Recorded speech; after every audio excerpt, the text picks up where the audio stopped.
जय हिंद मेरे प्यारे बच्चों, आप सभी को नमस्कार। तो क्या हाल चाल है आप सभी का? उम्मीद है आप लोग तंदुरुस्त, जबरदस्त और मस्त हो गए। ठीक है, तो आज के इस वीडियो में हम लोग जो है नेक्स्ट टॉपिक पर चर्चा करने वाले हैं। ठीक है, तो पिछला टॉपिक क्या था? पिछले टॉपिक में हम लोग जान चुके हैं कि शुद्ध पदार्थ क्या होते हैं। ठीक है, उसके बाद से समांगी मिश्रण क्या होता है, समांगी मिश्रण के कितने टाइप्स होते हैं, कितने प्रकार होते हैं, इसके ऊपर हम लोग डिटेल से चर्चा कर चुके हैं, समझ चुके हैं। अगर आपको वो लोग वीडियो नहीं देखे होंगे तो लिंक आपको इस वीडियो के डिस्क्रिप्शन में मिल जाएगा, जाकर के देख लीजिएगा। ठीक है, तो चलिए आज की वीडियो की हम लोग सेशन की शुरुआत करते हैं। तो हमारा आज का टॉपिक है क्या? इम्प्योर मैटर यानी अशुद्ध पदार्थ। ठीक है, तो अशुद्ध पदार्थ दरअसल हेट्रोजीनियस मिक्सचर को ही कहा गया है। ठीक है, और हेट्रोजीनियस मिक्सचर दो प्रकार के होते हैं, एक को कोलाइडी विलयन कहते हैं और दूसरा को सस्पेंशन यानी निलंबन कहते हैं। तो कोलाइडी विलयन क्या होता है, सस्पेंशन क्या होता है, यह हेट्रोजीनियस मिक्सचर है। इनको जानने से पहले हम थोड़ा ये जान लेते हैं समांगी मिश्रण में ये कुछ क्वालिटी पाई जाती है। क्या समांगी मिश्रण जो है कुछ कुछ संतृप्त होते हैं, कुछ असंतृप्त होते हैं, कुछ सुपर मतलब सैचुरेटेड होते हैं यानी कि अति संतृप्त होते हैं। आखिर ये क्वालिटी है क्या, आइए समझते हैं। तो देखिए, समांगी मिश्रण में तीन प्रकार के गुण देखे जाते हैं। समांगी मिश्रण यानी होमोजीनियस मिक्सचर में तीन प्रकार की क्वालिटी देखी जाती है। क्या? मान लीजिए कोई ऐसा विलायक है जिसमें कुछ घोल रहे हैं, तो घोल रहे हैं, घोलते जा रहे हैं, घोलते जा रहे हैं, घोलते जा रहे हैं, घोलते जा रहे हैं, अब कर अब वो हम घोलवे नहीं करेंगे अपने अंदर, तो वो शांत हो चुका है। तो उसकी यह समांगी मिश्रण की यह क्वालिटी संतृप्तता कहलाएगी। क्या कहलाएगी? संतृप्तता यानी सैचुरेटेड क्वालिटी कहलाएगी। तो इस तरीके से जो अब सॉल्यूशन बना है उसको समांगी मिश्रण यानी संतृप्त विलयन यानी कि सैचुरेटेड सॉल्यूशन कहते हैं। ठीक है, तो समांगी मिश्रण सैचुरेटेड सॉल्यूशन वाले भी होते हैं। उसके बाद से मान लीजिए कोई ऐसा मतलब कि विलायक है जिसमें हम लोग घोल रहे हैं तो घुल जा रहा है, फिर घोल रहे हैं, घुल जा रहा है, घोल रहे हैं, फिर और घुल जा रहा है, यानी कि अभी अपने अंदर और अधिक घोल सकता है। ऐसा कोई सोल्यूशन है जिसको अपने अंदर अभी और घुल सकता है, अभी वो शांत नहीं हुआ है, उसका पेट अभी नहीं भरा हुआ है, तो ऐसे सोल्यूशन को, ऐसे समांगी मिश्रण को हम लोग कह सकते हैं क्या? असंतृप्त विलयन यानी कि अनसैचुरेटेड सोल्यूशन। ठीक है, ओके। उसके बाद से एक और क्वालिटी होती है अति संतृप्तता की क्वालिटी। अति संतृप्तता की क्वालिटी का मतलब एकदम हाईली शांत हो चुका है, अब जो है मतलब अति संतृप्तता की क्वालिटी का मतलब क्या होता है कि हाईली शांत हो जाना। उसके बाद से कहना कि अब हमारे अंदर पेट एकदम भर चुका है, इतना भर चुका है कि दोबारा आप डालोगे तो फट जाएगा। ठीक है, यानी कि अब मैं हाईली शांत हो चुका हूँ और अब अपने अंदर जो है और अधिक नहीं घोल सकता हूँ। तो ऐसी क्वालिटी अति संतृप्तता कहलाती है। तो समांगी मिश्रण जो है वह अति अति अति संतृप्त भी हो सकते हैं, तो उसकी यह क्वालिटी अति संतृप्तता कहलाएगी। और इस तरह से जो सॉल्यूशन बना है, जो विलयन बना है, जो हाईली सैचुरेटेड हो चुका है, यानी कि इतना घोल दिए हैं, इतना घोल दिए हैं, इतना घोल दिए हैं, टेम्परेचर बढ़ा के घोल दिए हैं कि अब जो है अब वो और अधिक अगर घोलना चाहेंगे तो नहीं घुल सकता है, वो हाईली सुपर सैचुरेटेड हो चुका है। तो इसलिए ऐसे समांगी मिश्रण को हम लोग जो है अति संतृप्त विलयन यानी सुपर सैचुरेटेड सॉल्यूशन कहते हैं। ठीक है, आज समझ में चलिए बहुत बढ़िया। तो उम्मीद है आपको संतृप्त विलयन क्या होते हैं, असंतृप्त विलयन क्या होते हैं और अति संतृप्त विलयन क्या होते हैं। ठीक है, ये दोनों एक समान है। संतृप्त का मतलब शांत हो चुकना, मतलब कि अब हम और अधिक नहीं घोल सकते हैं। ठीक है, लेकिन संतृप्त को ही अति संतृप्त कर दिया जाता है। कैसे? मान लीजिए कोई नमक है, जैसे नमक और पानी का विलयन। ठीक है, हमने नमक में पानी में क्या कर दिया, नमक घोल दिया है। ठीक है, खूब घोल दिया, खूब नॉर्मल टेम्परेचर पर घोला है, अब वो शांत हो चुका है। तो अब इसको हम लोग कहेंगे सैचुरेटेड सॉल्यूशन यानी कि संतृप्त विलयन। लेकिन अब जैसे ही टेम्परेचर बढ़ा के खूब अधिक 2-3 किलो और घोल देंगे, उसके बाद ठंडा करेंगे, तो अब ये जो सॉल्यूशन बनेगा उसको अति संतृप्त विलयन कहेंगे, क्योंकि वो हाईली सैचुरेटेड हो चुका है, वो खूब अधिक उसका पेट ठूस कर भरा गया है। तो अब वो सॉल्यूशन अति संतृप्त सॉल्यूशन यानी सुपर सैचुरेटेड सॉल्यूशन कहलाता है। ठीक है, तो उम्मीद है आप लोग समझ चुके हैं। चलिए अब हम लोग जानते हैं कि अशुद्ध पदार्थ यानी कि हेट्रोजीनियस मिक्सचर क्या होता है या कितने प्रकार के होता है। ठीक है, तो अशुद्ध पदार्थ हेट्रोजीनियस मिक्सचर। ठीक है, हेट्रोजीनियस मिक्सचर। ठीक है, जिसको समांगी मिश्रण कहते हैं। ठीक है, तो ये दो प्रकार से होता है, एक को बोलते हैं कोलाइडी विलयन और एक को बोलते हैं सस्पेंशन विलयन। क्यों कहते हैं? क्योंकि जनरली जो है किसी लिक्विड में ही घोला जाएगा। ठीक है, किसी विलय को, किसी सॉल्यूट को किसी लिक्विड वाले विलायक में ही घोला जाएगा तो कोलाइडी विलयन तैयार होगा। ठीक है, और सस्पेंशन भी ये भी क्या किया जाता है, किसी लिक्विड में ही किसी सॉल्यूट को घोल करके तैयार किया जाता है। ये दोनों लिक्विड में ही अवस्था में ही होते हैं। ठीक है, तो दोनों लिक्विड अवस्था में ही होते हैं। ठीक है, तो आइए सबसे पहले हम समझते हैं कि कोलाइडी विलयन क्या है, फिर उसके बाद से समझेंगे कि सस्पेंशन क्या है। तो ध्यान से देखिए, इसमें केवल कणों के साइज का खेल है। ठीक है, किसका खेल है भैया? कणों के साइज का खेल। कोलाइडी विलयन में जो सॉल्यूट को हम लोग घोलते हैं किसी सॉल्वेंट में, जैसे मान लीजिए पानी के अंदर किसी को घोल रहे हैं, किसी सॉल्यूट को पानी के अंदर जब घोलते हैं तो जिसको घोल रहे हैं ना उसके कण टूटने लगते हैं, टूट के बिखर जाते हैं पूरे लिक्विड में। जैसे मान लीजिए पानी के अंदर घोल रहे हैं तो पूरे पानी में वो जिसको घोल रहे हैं वो उसके कण जो है टुकड़े में टूटते हुए पूरा पानी में बिखर जाएंगे। लेकिन उनका कणों का साइज जो है वो क्या हो जाएगा, 1 नैनोमीटर से 1 नैनोमीटर से बड़ा और 100 नैनोमीटर से छोटे के बीच में ही रहेगा। उनके कणों का साइज जो है वो 1 नैनोमीटर से तो बड़ा रहेगा, लेकिन 100 नैनोमीटर से क्या रहेगा, 100 नैनोमीटर से छोटा ही रहेगा। आया समझ में? 1 मिनट, थोड़ा इसको साफ सुथरा हम लिख दें।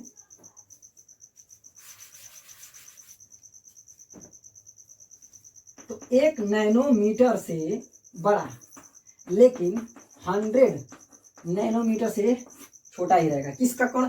सॉल्यूट का कण।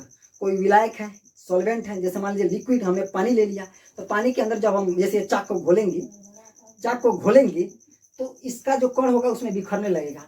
बिखर के कणों का साइज जो है 1 नैनोमीटर से बड़ा और 100 नैनोमीटर से छोटा हो जाता है। तब यह कोलाइडी विलयन कहलाता है। क्यों कहलाता है? कोलाइडी विलयन कहलाता है। और ये एक तरीके से हेट्रोजीनियस मिक्सचर ही होता है। क्यों हेट्रोजीनियस मिक्सचर कहा जा रहा है? तो इसका कारण यह है कि जो कण को घोल रहे हैं ना, सॉरी, जिसको घोल रहे हैं ना, उसके जो कण है एकदम छोटे छोटे होकर पूरी तरीके से समान रूप से हर जगह वितरित नहीं होते हैं। 1000, 1500, 200, 300 कण जो है इकट्ठा होकर के गोटिया जाते हैं। और जब माइक्रोस्कोप से देखेंगे तो कणों को अलग अलग पहचान सकते हैं, देख सकते हैं। ठीक है, कणों को हम अलग अलग देख सकते हैं। ठीक है, और यूनिफॉर्मली मिक्स नहीं होंगे। कहीं एक जगह खूब ढेर गोटिया जाएंगे, कहीं पर थोड़ा कमे गोटिया आएंगे, कहीं पर उससे ज्यादा गोटिया हो रहेंगे, कहीं पर एको नहीं रहेंगे कण। तो एक तरीके से यह भी हेट्रोजीनियस का प्रॉपर्टी हुआ कि नहीं हुआ? हेट्रोजीनियस प्रॉपर्टी में यही ना देखते हैं कि सभी कण जो है एक समान से चारों तरफ फैलते नहीं है। तो इस कारण से जो है इसमें सॉल्यूट के कणों का साइज जो टूटा हुआ है वह 1 नैनोमीटर से बड़ा और 100 नैनोमीटर से छोटे के बीच में ही रहता है, और एक समान रूप से बिखरा हुआ नहीं रहता है लिक्विड में जिसके अंदर घोला है हमने। ठीक है, तो इस कारण से ऐसा जो सोल्यूशन बनता है उसको हम लोग कोलाइडी सोल्यूशन कहते हैं। इसके अंदर एक और क्वालिटी होता है। क्या क्वालिटी होता है भैया? कि इसके जिसको हमने जैसे मान लीजिए पानी के अंदर चाक के कणों को घोला है ना, और यदि कोलाइडी विलयन तैयार हो रहा है, वैसे तो चाक का अगर घोलेंगे पानी में तो कोलाइडी विलयन नहीं सस्पेंशन बनेगा, लेकिन उदाहरण के रूप में समझा रहे हैं। ठीक है, तो जैसे जब हम इसको घोलेंगे ना, तो अगर ये कोलाइडी विलयन बना है तो इसके जो कोलाइडी के अंदर जो सॉल्यूट के कण होते हैं जो बिखर के चारों ओर पानी में फैल चुके हैं, वह तलहटी में नहीं बैठते हैं। कारण क्या है? कि इनके कणों का साइज जो 1 नैनोमीटर से और 100 नैनोमीटर के बीच में ही है। इतना भी बड़ा नहीं है, इतना भी भारी नहीं है कि ये तलहटी में बैठ जाए। ठीक है, थोड़ा हल्के रहते हैं। इस कारण से ब्राउनी मोशन करते हैं। जिसके अंदर घोले हैं, जैसे पानी के अंदर घोले हैं, तो पानी के जो कण होंगे वो ब्राउनी मोशन करेंगे। और जब ब्राउनी मोशन करेंगे तो क्या करेंगे? जिसको घोले हैं ना उसके कणों को भी धकिया देंगे, उन्हें लतिया देंगे, तो वो कणों को नीचे बैठने भी नहीं देते हैं। और दूसरा कारण क्या होता है कि जिसको घोले हैं ना उसके पार्टिकल चार्ज होते हैं, चार्ज में होते हैं, यानी उस पर आवेश रहता है। और जिसके अंदर घोले हैं ना उसके भी पार्टिकल जो होते हैं, उसके भी कण होते हैं आवेशित रहते हैं, चार्ज में रहते हैं। जैसे पानी के कण क्या होंगे? या तो पॉजिटिव रहेगा, जिसको घोलेंगे तो वो निगेटिव रहेगा। तो इस तरीके से इनके बीच में जो आकर्षण बल होता है, खिंचाव होता है, जिसके कारण से नीचे बैठने देते ही नहीं है। किसमें? कोलाइडी विलयन में। तो इस कारण से भी जो है कोलाइडी विलयन के कण तलहटी में बैठते नहीं हैं। तो यह दूसरा प्रॉपर्टी हो गया। ठीक है, तो यह होता है हमारा क्या? कोलाइडी विलयन। चलिए अब समझते हैं सस्पेंशन क्या होता है, यानी कि निलंबन क्या होता है।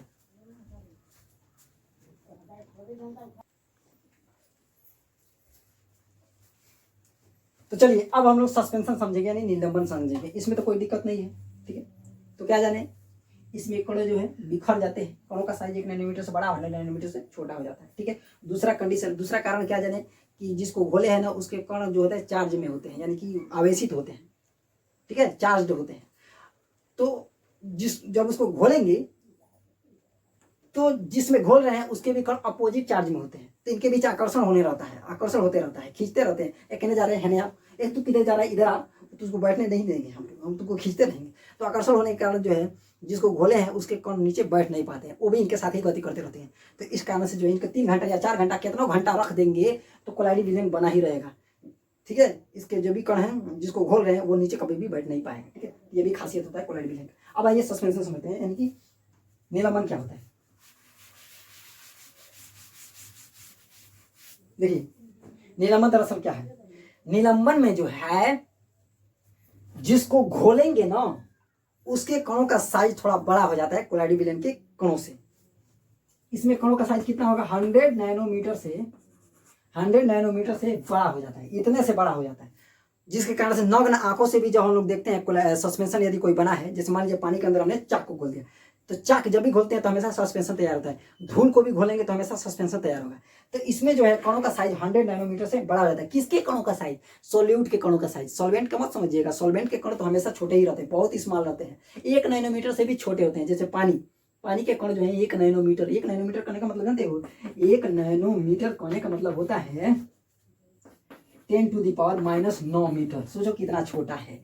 एक के जैसे कि दशमलव लिखने के बाद 0 1 2 3 4 5 6 7 8 9 इतना छोटा कण होते हैं। बताइए मीटर में अगर इतना मीटर, देखो कितना छोटे कण है। तो पानी के कण बहुत छोटे होते हैं, ठीक है, ओके। पानी के कण क्या होते हैं? बहुत छोटे होते हैं।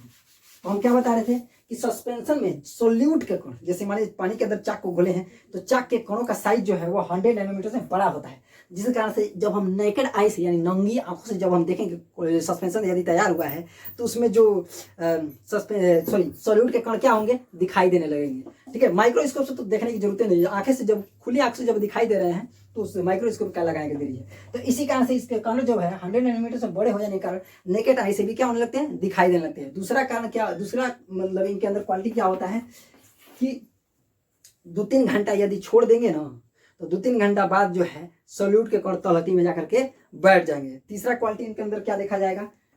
ये तो पहला क्वालिटी देखा कि कणों का साइज इतना होता है। दूसरा क्वालिटी हमने देखा कि ये भारी होने के कारण जो है बड़े, इनके कण जो है बड़े साइज होने के कारण, भारी होने के कारण, 100 मिलीमीटर से बड़े होने के कारण तलहटी में 2-3 घंटे बाद रखेंगे, सस्पेंशन यदि तैयार किया गया है किसी में घोल करके तो बैठ जाएंगे। क्या हो जाएंगे? तलहटी के अंदर बैठ जाएंगे।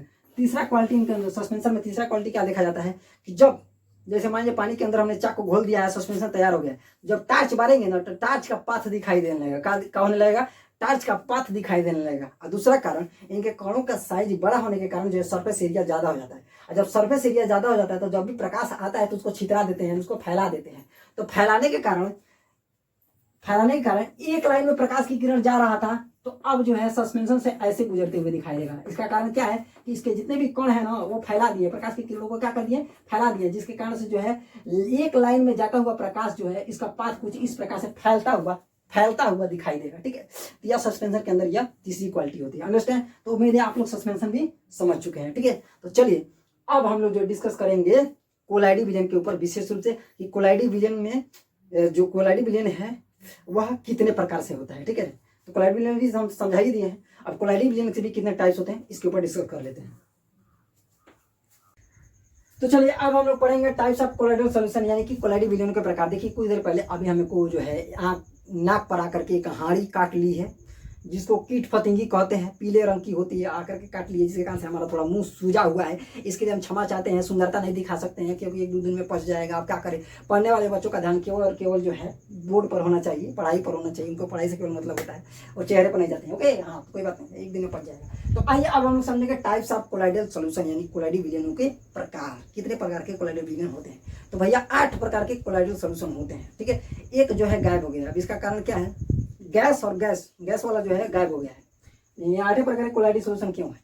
जो हम पिछले अभी टॉपिक में पढ़ रहे थे तो जो है पिछले वीडियो में पढ़े हैं कि समांगी मिश्रण तो 9 प्रकार के होते हैं, लेकिन कोलाइडी सॉल्यूशन क्यों 8 प्रकार के हैं? तो इसका कारण यह है कि गैस वाला जो है धोखाबाजी कर दिया है। कैसे धोखाबाजी कर दिया है? क्योंकि गैस को जब गैस में घोलते हैं तो होमोजीनियस मिक्सचर बन जाता है, समांगी मिश्रण बन जाता है। इसका कारण क्या है कि गैस में अणुओं के बीच स्पेस ज़्यादा होता है, खाली स्थान ज़्यादा होता है। ये किसी जब गैस को गैस में घोलते हैं तो एक दूसरे में अपने आप में जो है एक दूसरे में बढ़िया तरीके से समा जाते हैं।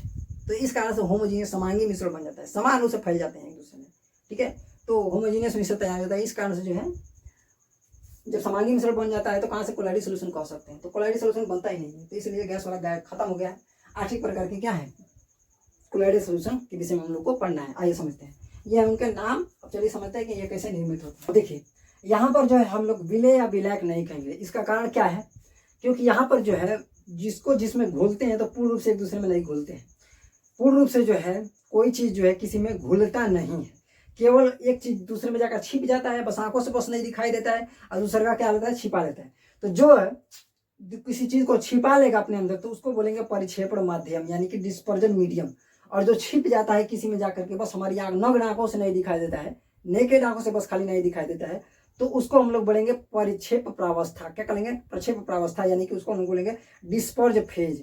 तो जनरली जो है विलय को हम लोग कहेंगे डिस्पर्ज फेज यानी कि प्रक्षेप प्रावस्था, और विलायक को हम लोग डिस्पर्जन मीडियम यानी कि प्रक्षेपण माध्यम कहेंगे। ठीक है, केवल छिपते छिपाते हैं, इसी कारण से जो है इनका परिक्षेपण माध्यम, छिपाने वाले को परिक्षेपण माध्यम और छिपने वाले को परिक्षेप प्रावस्था कहा गया है। ठीक है, तो जनरली यहाँ पर देख रहे हैं कि विलय को जो है परिक्षेप प्रावस्था कहा गया है और विलय को परिक्षेपण माध्यम यानी कि डिस्पर्जन मीडियम कहा गया है। ओके, चलिए समझते हैं आगे करके।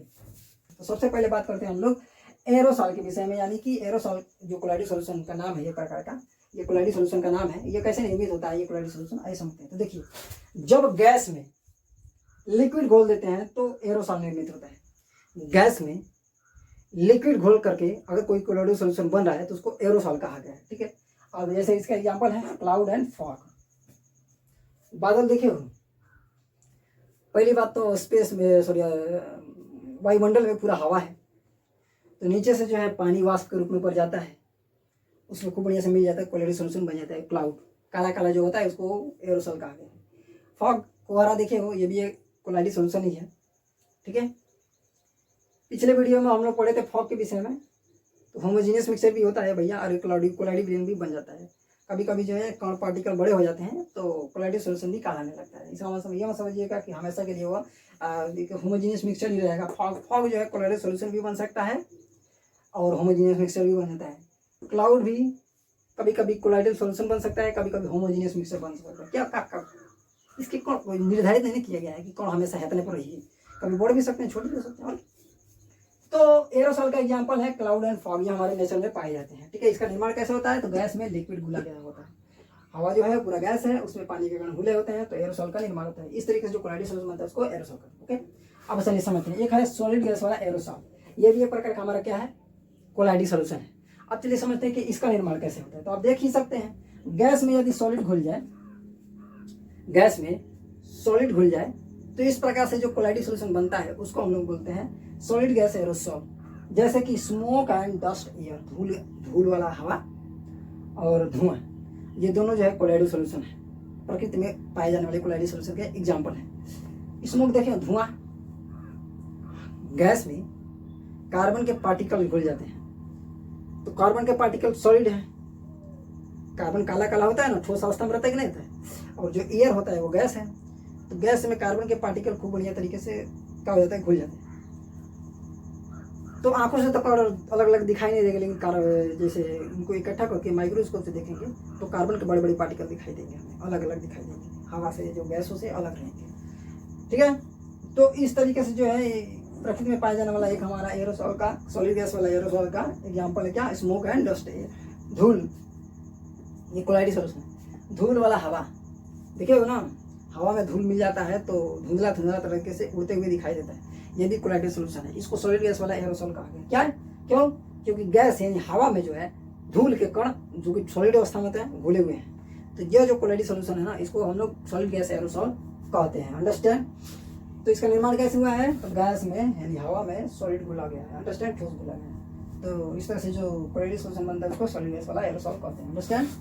चलिए अब बात करते हैं फोम यानी झाग। झाग देखे हो, झाग देखे हो, कभी कभी जो है हम लोग पानी में सरफ डाल देते हैं और खूब गजवा देते हैं, गजवाते हैं तो जानते हो क्या होता है, हवा के गैस पार्टिकल जो होते हैं वो क्या जाते हैं, पानी में घुस जाते हैं। पानी में जब घुसते हैं तो वो वाला बात छोड़ दीजिए कि हम लोग पाउडर घोल रहे हैं तो ये तो ठोस है, ये गैस है, घोल रहे हैं तो वो तो उसका तो जो घोल बना है वो तो पनिया है, लिक्विडवा वो तो अलग है, लेकिन जो झाग बन रहा है दरअसल उसमें गैस के पार्टिकल घुले हुए हैं। क्या, गैस के पार्टिकल्स घुले हुए हैं, उसको जो है झाग कहते हैं। क्या कहते हैं बबुआ, झाग कहते हैं। उस कोलाइडी सॉल्यूशन को क्या नाम दिया गया, फोम कहा गया, झाग कहा गया। दरअसल उसमें क्या हुआ है, लिक्विड में क्या घोला गया है, लिक्विड में जो है गैस घुल गए हैं। जब इसे हिलाते हैं ना तो नाइट्रोजन के पार्टिकल, वायुमंडल के कुछ पार्टिकल, हवा के गैस उसमें घुल जाते हैं, तो झाग बनता है। उसको क्या कहा गया, फोम कहा गया। ठीक है, फोम क्रीम इसका एग्जाम्पल है।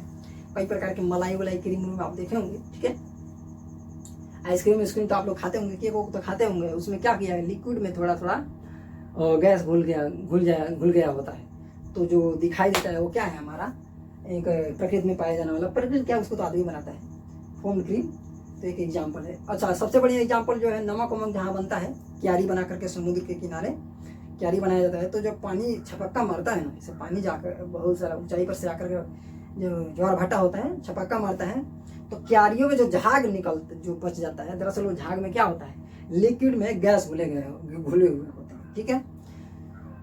तो वो जो झाग है ना वो क्रीम ही है, फोम क्रीम यानी झाग वाला क्रीम ही है। तो वही क्या है, एक हमारा कोलाइडी सॉल्यूशन है, ठीक है।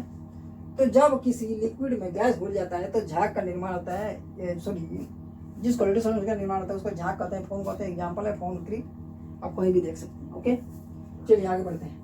अब बात करते हैं एक प्रकार का कोलाइडी सॉल्यूशन जिसका नाम है पायस यानी इमल्सन। ये कैसे निर्मित होता है, तो देखिए जब लिक्विड और लिक्विड में आपस में घुल करके कोई कोलाइडी सॉल्यूशन तैयार करते हैं, लिक्विड ही लिक्विड में घुल करके जब कोलाइडी सॉल्यूशन का निर्माण करते हैं तो वैसे कोलाइडी सॉल्यूशन को हम लोग पायस कहते हैं यानी इमल्सन कहते हैं। एग्जाम्पल देख सकते हैं, मिल्क, दूध देखिए ना बउआ, दूध में ये मत समझिएगा कि दूध एक होमोजीनियस मिक्सचर है, ये भूल मत करिएगा। दूध जो है होमोजीनियस मिक्सचर नहीं होता है, यह हमारा एक कोलाइडल सॉल्यूशन होता है, ठीक है। कैसे, पानी अलग छाट दीजिए तो बाकी चीज़ों को अलग छाट देंगे तो सब लिक्विड बहेंगे ऐसे, क्योंकि जो प्रोटीन होता है, जो फैट होता है ना, वो लिक्विड अवस्था में रहते हैं, ठीक है।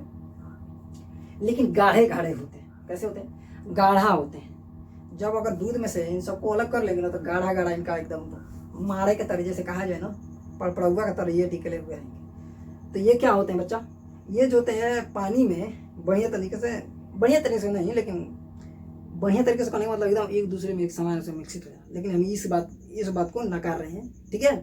ये मत ध्यान दीजिएगा कि एक दूसरे में बढ़िया तरीके से मिल जाते हैं, नहीं, मिलते हैं लेकिन होमोजीनियस वाला तरह से नहीं मिलते, बस मिल जाते हैं।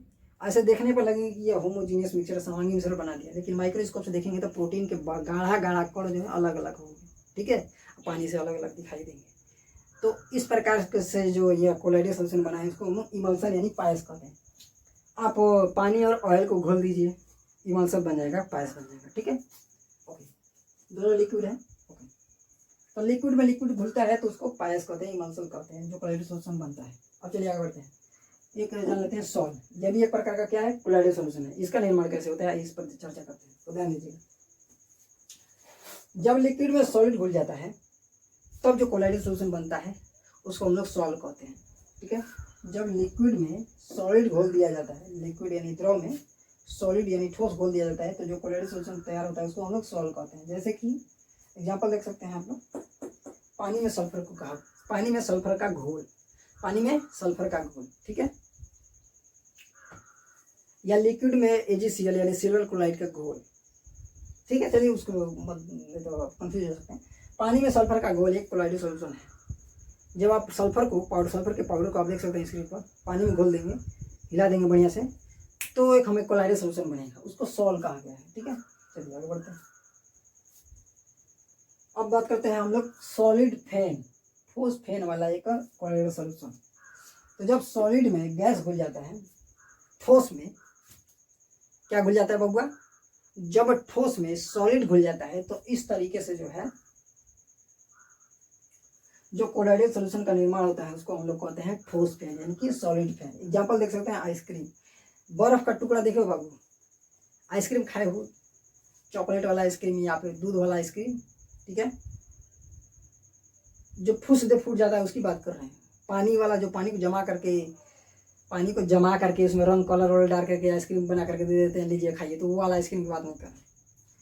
कोई ऐसा आइसक्रीम जिसको आप खाते होंगे तो फूस दे फूट जाता हो, उस वाले हम लोग एक आइसक्रीम की बात कर रहे हैं। तो उसमें क्या होता है बबुआ, हवा के जो है, क्योंकि वो ठंडा होता है तो हवा के जो कण होते हैं उसमें घुस जाते हैं, चाहे वो जलवाष्प के ही कण कह लीजिए, उसमें घुस जाते हैं।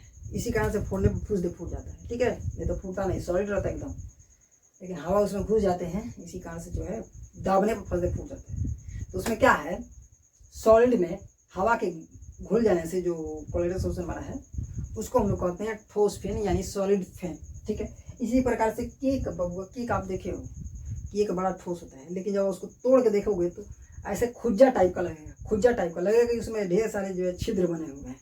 उसमें क्या होता है बच्चों, उसमें जो है हवा के गैस घुस गए होते हैं, इसलिए जब केक को तोड़ते हैं तो खुज्जा टाइप का, इसे दबाओगे तो पल पल दबेगा, खुज्जा टाइप का दिखाई देता है। तो उसमें क्या होते हैं, सॉलिड में गैस घुले गए होते हैं।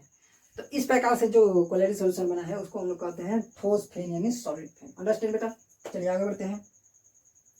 अब बात करते हैं एक और कोलाइडल सॉल्यूशन का जिसका नाम है जेल। यह निर्मित कैसे होता है, तो जब सॉलिड में लिक्विड घोल देते हैं और कोलाइडी सोल्यूशन बनता है तो उसको जेल कहते हैं, जेली कहते हैं। जेली देखे हो, जेली टॉफी खाए हो, जेली, उसमें क्या होता है बाबू, ध्यान से देखिए, ठोस में जो है थोड़ा लिक्विड रहता है। क्या होता है बाबू, ठोस में कम मात्रा में लिक्विड घोला गया होता है तो जेली टाइप का हो जाता है। इसको, इस कोलाइडी सोल्यूशन को क्या कहा गया है, जेल कहा गया है। जैसे आप लोग देख सकते हैं कर्ड, दही जानते हो बाबू, दही, दही में दरअसल दही का क्या होता है, जब दही बनता है ना तो सारे मलाई, सारे प्रोटीन, सारे वसा, घी एक जगह इकट्ठे हो जाते हैं और पानी से अलग हो जाते हैं। तो पानी को क्या कर दिया जाता है, अलग कर दिया जाता है, गाड़ दिया जाता है, निकाल दिया जाता है। या फिर जब दही जमाते हैं ना तो जब किण्वन प्रक्रिया होता है उसमें जो है लैक्टोबैसिलस जीवाणु जो होते हैं किण्वन प्रक्रिया के दौरान वाष्प के पानी के कण जो होते हैं क्या करते हैं, वाष्प के रूप में निकाल देते हैं, बाकी प्रोटीन वोटीन को पकड़ करके वही एंजाइम छोड़ करके दही बना देते हैं। इसकी बहुत बड़ी प्रक्रिया है, जब समझाएंगे दही कैसे बनता है। लेकिन ये समझिए तो इसमें वसा, प्रोटीन या फिर जो भी कहा जाए फैट वेट सबको इकट्ठा हो जाते हैं। तो ठोस की मात्रा ज़्यादा हो जाती है, लिक्विड की मात्रा कम हो जाती है। तो लिक्विड जो है बस खाली ठोस में समाहित हो गया होता है। तो यह कोलाइडी जो सोल्यूशन जेली टाइप का हो गया, पड़पड़ुआ तरह से, जिसे निकाल के काच के देखेंगे तो लेई की तरह दिखाई देगा। वो क्या है भैया, मलाई वाला जो लेई की तरह दिखाई दे रहा है वो हमारा कोलाइडी सोल्यूशन है।